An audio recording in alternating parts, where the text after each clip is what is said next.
Veterans Voices is sponsored by Douthit Insurance and Marathon Quick Stop.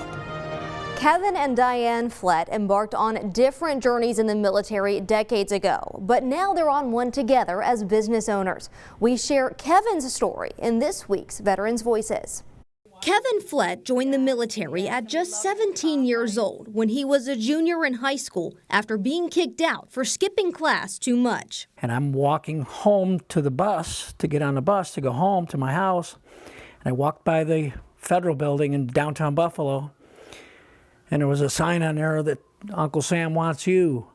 So I joined the Army that day. He went through basic training and was sent to Fort Lee in Virginia. But the Vietnam War was coming to an end. There was a massive amount of soldiers coming back from Vietnam that didn't have jobs, and they had to have jobs in the military for these individuals. So I was mopping floors and mowing grass at Fort Lee, Virginia, and one afternoon they came to me and they said, "Flett, you're signed up for 3 years, but if you want out, we'll give you an early out." And I was like, the only way I'm taking an early out is if you give me an honorable discharge. So they said, done. Flett then started his first business. I started out having a roofing company. I started a roofing company with a car and a ladder on top of the car in Buffalo. And it kind of grew.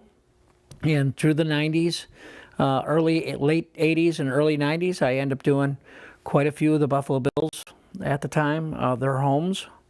It was a small roofing company, but it took off. And later, he met Diane.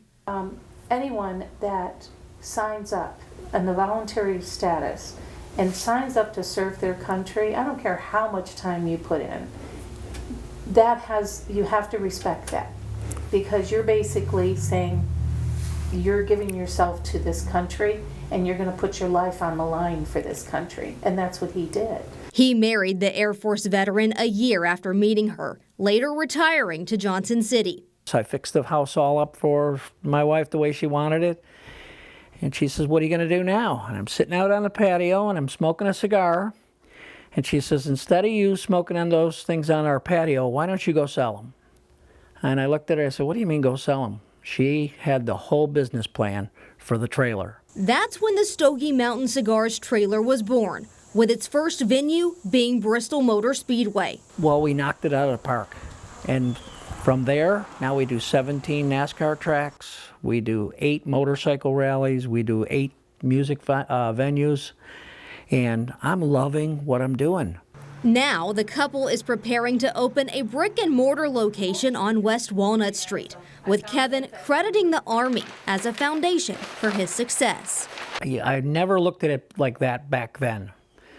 It probably took until I was married with Diane to realize that it did instill discipline in me, and it did give me the courage and the fortitude to succeed. You'll hear more about Stogie Mountain Cigars and all about Diane's time in the Air Force in next week's Veterans Voices.